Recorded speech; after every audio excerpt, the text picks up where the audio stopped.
Assalamualaikum warahmatullahi wabarakatuh. Halo semuanya, perkenalkan kami dari kelompok 6 yang beranggotakan saya Asna Aula Rahmawati dengan nomor NPM 2220010, dengan saya Rika Afiana Putri NPM 222200018. Kami adalah mahasiswa pendidikan sejarah semester 1 dari Universitas Muhammadiyah Metro.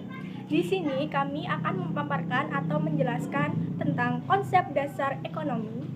Kuis ini dibuat untuk memenuhi mata kuliah pengantar ilmu sosial dengan dosen pengampu Dr. Johan Setiawan, MPD. Selanjutnya, saya akan menjelaskan tentang pengertian konsep dasar ekonomi. Konsep dasar ekonomi adalah ilmu yang mempelajari tentang manusia dan masyarakat, bagaimana cara membuat pilihan dan menggunakan uang atau tidak, dengan memanfaatkan sumber daya yang terbatas guna memenuhi kebutuhan yang tidak terbatas dan mencapai kemakmuran dalam hidup. Konsep ekonomi dibedakan menjadi 3 kelompok dasar, yaitu yang pertama ekonomi deskriptif, teori ekonomi, dan ekonomi terapan. Penggolongan ilmu ekonomi dibagi menjadi 2. Yang pertama, ekonomi deskriptif, yang kedua, teori ekonomi.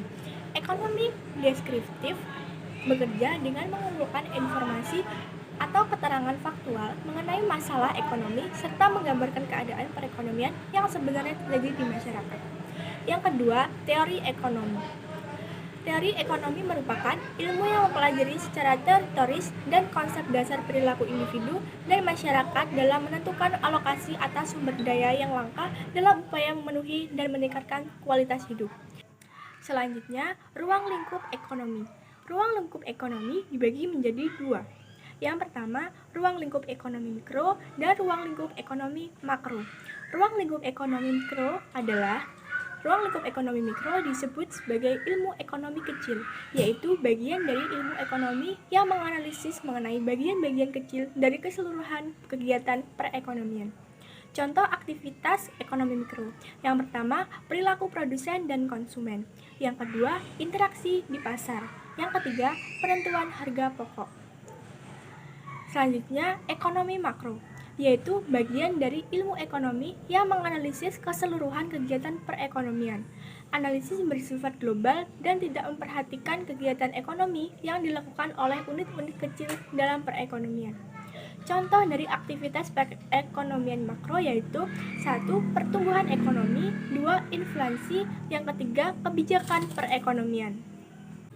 Ada 10 prinsip ekonomi. Yang pertama ada trade-off. Tidak ada yang gratis di dunia ini, artinya saat Anda ingin memperoleh yang diinginkan, maka harus merelakan hal lain juga yang disukai. Yang kedua, biaya kesempatan.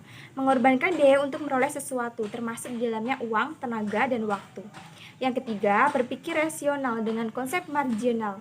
Berpikir dan bertindak secara rasional menggunakan konsep marginal untuk mendapatkan keuntungan dalam kegiatan ekonomi. Yang keempat, ada intensif.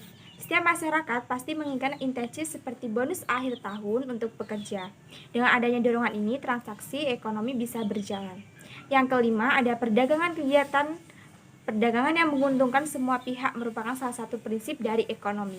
Yang keenam, ada pasar. Pasar merupakan media tempat berlangsungnya kegiatan transaksi penjual dengan pembeli. Transaksi ini menjadi elemen penting dalam kegiatan ekonomi. Yang ketujuh, ada peran pemerintah mengatur pasar. Peran pemerintah dibutuhkan untuk mengendalikan dan menyelesaikan masalah produksi kebutuhan agar kegiatan pasar tetap berjalan dengan baik. Yang kedelapan, ada peredaran uang. Pemerintah bertugas mengatur peredaran uang yang ada pada masyarakat. Jika peredaran uang terlalu banyak, maka nilai uang menurun dan menyebabkan inflasi. Yang kesembilan, ada produksi barang dan jasa semakin tinggi. Produksi barang dan jasa akan mendorong tingkat konsumsi masyarakat. Hal ini akan meningkatkan jumlah transaksi ekonomi dan menjadi indikator standar hidup masyarakat. Yang ke-10, ada masyarakat akan menghadapi trade-off jangka pendek antara inflasi dan pengangguran. Situasi inflasi berbanding terbalik dengan pengangguran. Hal ini dikarenakan produsen akan menaikkan produksinya saat terjadi inflasi dan otomatis akan menyerap sumber daya manusia. Manfaat ilmu ekonomi yang pertama, mengajarkan cara berpikir yang dapat digunakan setiap hari ketika perlu mengambil keputusan. Yang kedua, untuk memahami masyarakat dengan lebih baik.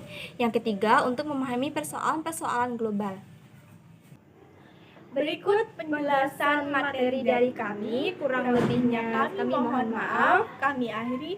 Wassalamualaikum warahmatullahi wabarakatuh.